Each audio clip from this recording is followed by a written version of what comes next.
Hello everyone, my name is Shreya Jain and I'm a legal intern at Lexis and Company, and I'm glad to be interning with Lexis and Company. So I am pursuing BLLB honors from Law College Dehradun Uttaranchal University. I'm currently in 7th semester, and the purpose of this video will be to explain to you guys the maxim of equity, that is, he who comes to equity must come with clean hands. This is one of the important maxims of equity. So, hence, the topic for today will be this maxim, that is, he who comes to equity must come with clean hands. So, let's begin. So, this maxim is sometimes expressed in another form, that is, he that hath committed iniquity shall not have equity. It means that the person seeking relief from a court of equity must not himself be guilty of conduct with regard to the same transaction, which would hence disentitle him to the assistance which he seeks from the court. So he must be clear of any participation in any kind of fraud or similar inequitable conduct. So this maxim is based on conscience and good faith, while a court of equity tries to promote and enforce justice, good faith, and uprightness on the part of the defendant. It nonetheless stringently demands the same from the plaintiff. So what the court of equity demands from the plaintiff, it demands the same from the defendant as well, that both must come with clean hands if they want to seek equity from the court of equity. So this maxim is hence applicable to both defendant as well as to the plaintiff and to the man who seeks for himself of an equitable defense. Any person who wants equitable defense, he must come with clean hands to the court of equity. So there was this case of highwayman. In this highwayman's case, one highwayman filed a bill against another highwayman for an account of the gains made by robbing a gentleman on the highway. As a rule, it was incumbent upon the court of equity to grant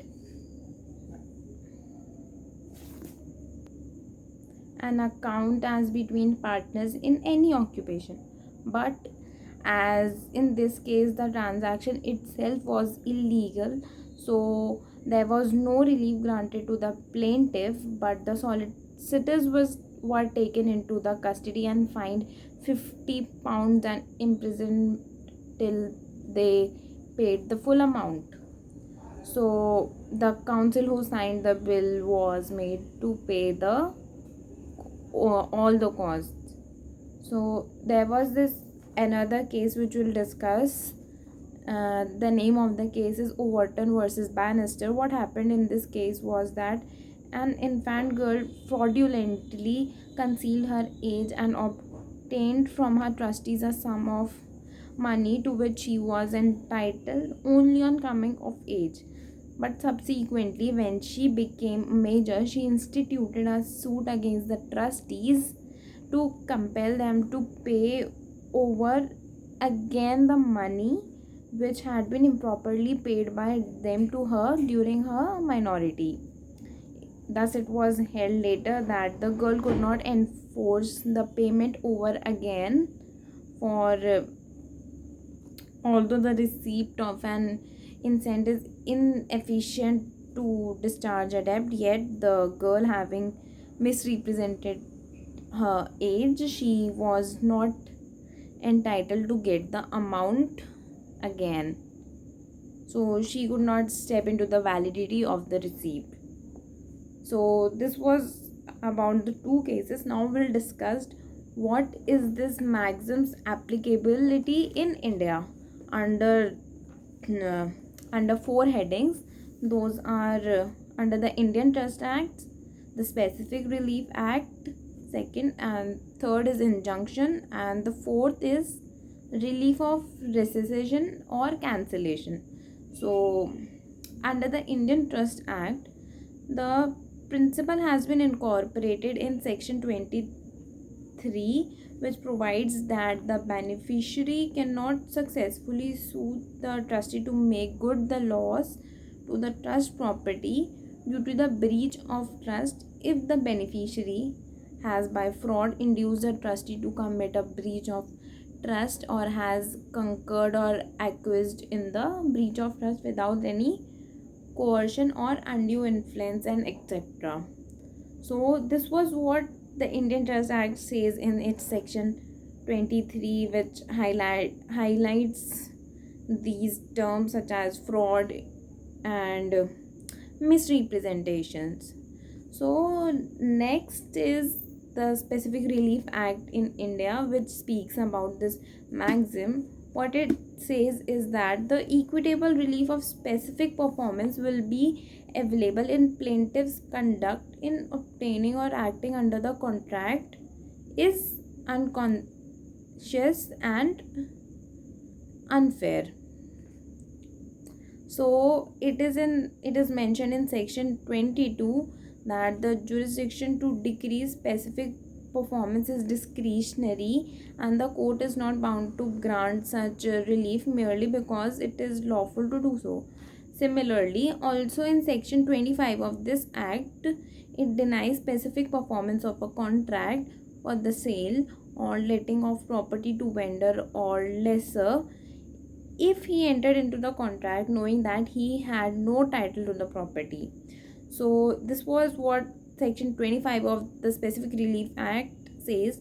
Besides this, there is another section, that is section 28 of the same act, which lays down that equity will refuse specific performance of a contract which may be perfectly valid in law if the plaintiff has been guilty of undue advantage, circumvention, or unfair practices.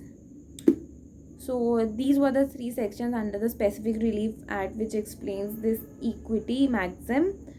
And the third in India is the injunction. So on this principle of injunction, the court of equity will not grant any injunction to a party in the continuance of a legal wrong, even if the defendant is so guilty of a legal wrong. Equity will not grant injunction, for the equity will not adjust difference between the wrongdoers. So there is this condition again of fraud, illegality and breach of copyright which prevents so the fourth is, as I've said earlier, the relief of rescission or cancellation. Again, these are equitable reliefs provided under chapters 4 and 5 of the Specific Relief Act, and the conditions being fulfilled, the court would rescind a contract or cancel an instrument. But if there is anything unfair or inequitable on the part of the plaintiff, the relief will not be available to him. So this was all what is said in Indian laws about this maxim. Next we'll conclude and move on to its limitations and exceptions, which says that this maxim will not apply to every unconscious, conscientious or inequitable conduct on the part of the plaintiff. It is confined to the misconduct in regard to the matter in litigation. So there are these two exceptions, and we can conclude that the first is the case of public policy, where a transaction is against public policy, the plaintiff need not to have clean hands. Second is repentance, that is if there is repentance on the part of the person who was intending to commit fraud but did nothing to further the fraudulent design, this maxim of clean hands will not apply. So these were the two exceptions, that is the case of public policy and repentance. Hope you guys have understood this topic and like this video. So thank you guys for watching, and please if you have any questions, do question me. I'll like to answer that and also give feedback. So guys, thank you for watching this video. Please do like, share and subscribe. Thank you.